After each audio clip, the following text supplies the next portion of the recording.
Yan, we have an outreach program dito po sa Immaculate Heart of Mary School sa tulong po ni Brother Paulo Miguel Calderon at sa mga kay Brother Moni at sa mga youth po ng Don Bosco Makati at youth din po ng Immaculate Heart, mga senior high. Yan po sila. Kasama po yung mga BEC. Yan. Hello.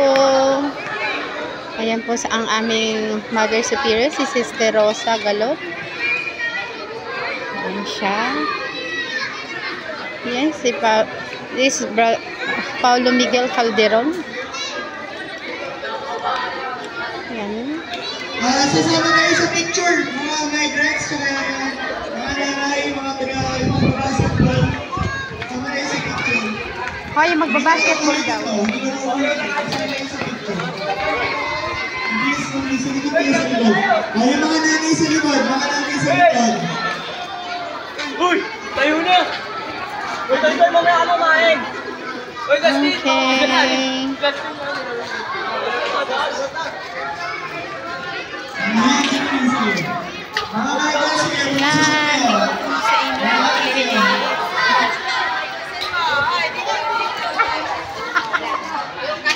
Naka-video ka nga eh. Naka-video ka eh.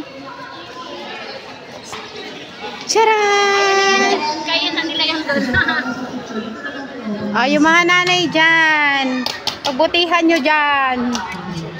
Yan lang kayo sa likod. Doon daw tayo. Tinatawag nila tayo. Come on, bebe.